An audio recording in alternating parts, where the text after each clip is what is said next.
Right, let's move on to plotting an exponential function. Now, some of these statements that I make you're going to have seen before, but it's just to make a nice note on it. So, first of all, let's look at our shape. That's the first thing that you always need to figure out in an exponential. It's probably the most important thing. Now, don't forget that every exponential is a times b to the power of x minus something or plus something plus q. And what tells us our shape is these two values here, a and b. So if I draw, I have two main shapes, as I've said before. I have the increasing exponential, or I have the decreasing exponential. And how will I know which one's which? Well, this first decision you have to make depends on your base. Is your base bigger than 1, in which case you're increasing, or is your base a common fraction between 0 and 1? Right, now what we need to think about is you could reflect both of these over the x-axis. So I could take this increasing function and I could reflect it over the x-axis, or I could have taken this decreasing function and reflected it over the x-axis. Okay, now what's the difference here? This is where your base is still bigger than 1, and this is where your base is still between 1 and 0.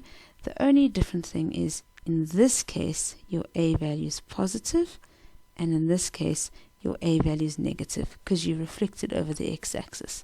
And same thing here, this is a positive a value, and this is a negative a value.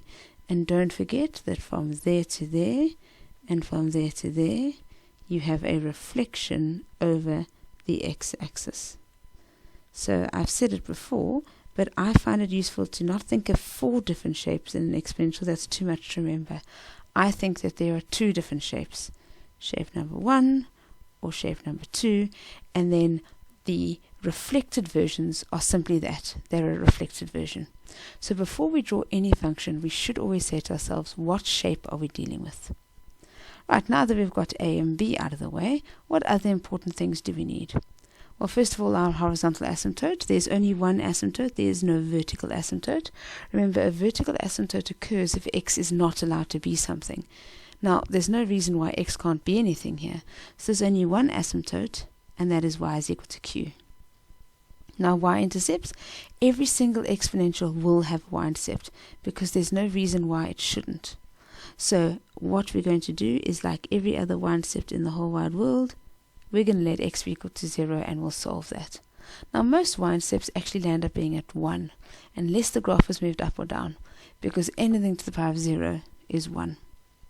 Okay, now an x-intercept, if it exists, if you look at your original base is greater than 1 function, that doesn't have an x-intercept. Neither does the decreasing function. So graphs don't have to have an x-intercept. Always check, why would a graph have an x-intercept? Well, what happens if it moved down? Then it would have an x-intercept. Or if it was reflected and then moved up. So always just try and plot a rough kind of sketch on your question paper in an exam so that you can see if you should bother going to look for one. If you look for one, you basically do what you do in every single x-intercept, and you let y equal to 0. Okay, now a lot of exponentials don't have more than 1 point automatically on them, because if you don't have an x-intercept and you only have a y-intercept, there isn't a second point to help you with the shape. So don't forget, we always try to put 2 points on a curve, and so we literally just say let x be, and I generally pick 1 or negative 1. So to find another point, literally you can just put x as anything. So I'm pretty sure that you'll find that these exponentials are probably the easiest. So the first exercise we're going to do is plot the following graphs on the axis given below, label all intercepts and asymptotes. Right, let's start by looking at our shape. Remember what I said earlier? This means that this is negative 1 times to the x. It's not negative 2 to the x. So immediately I see that my base is 2, which means I am an increasing exponential. Hang on one moment. I'm not actually, because I then got reflected over the x-axis.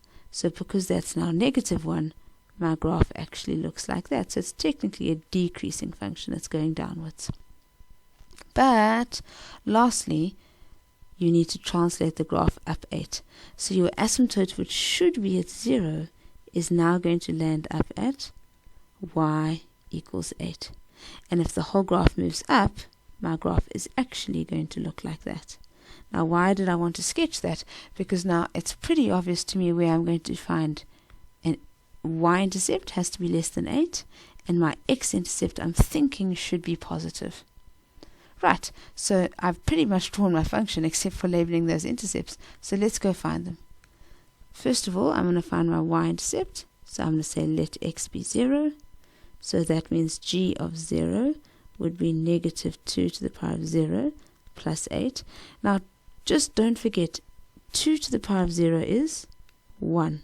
But this is negative 1 plus 8. So I'm going to get 7. If you had forgotten that the negative wasn't attached to the exponent and you said, oh, 1 plus 8, you would have got 9. And then you must look at your picture and go, hang on one moment, there's no ways, that's definitely less than 8, and so I'm going to label that with 7. So if you were asked for a coordinate, just be careful, it's 0, 7. Okay, now to find my x-intercept, I'm going to say let y be equal to 0. So 0 equals negative 2 to the power of x plus 8. So this is now an exponential function, so I get the base by itself. Now, I can pretty much see that the answer is 3, so I could just write 3. But just to remind you, how do we solve an exponential equation? We write the same base on both sides, because then we can equate our exponents. Our exponents must be equal to each other. So 2, 0 would be the coordinate of my x-intercept. And again, that makes sense, because it looks like it should be in the positive region.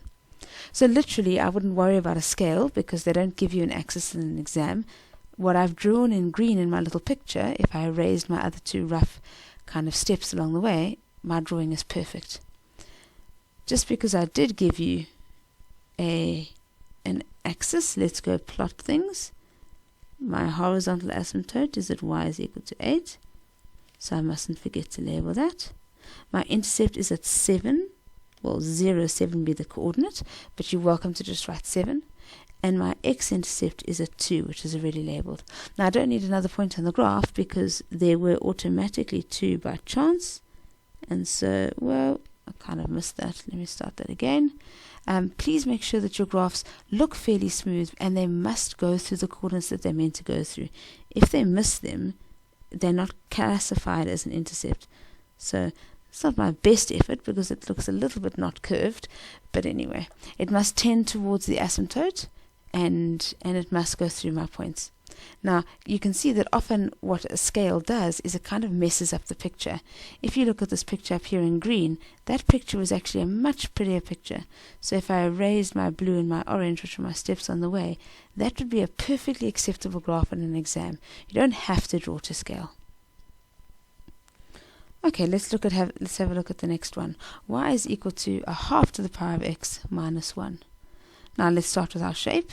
There is no a value. Well, there is, but it's an a value of 1, so that's boring. So this is a base of something that is less than 1, a common fraction, which means it's going down. Okay, but I moved 1 unit down. So my asymptote that should be at y is equal to 0 will land up at y is equal to 1. And I'm going to go straight down towards my asymptote, which means I think I'm definitely going to have a y-intercept, but I think I'm going to have an x-intercept. So let me go and find my y-intercept. To find my y-intercept, I make x 0, so y is equal to a half to the power of 0, which is 1, and 1 minus 1 is 0. So therefore my y-intercept is 0, 0. Which means I've technically drawn my graph. I didn't know this, but I've drawn it inaccurately. So if I go draw it again, 0, 0 is the origin.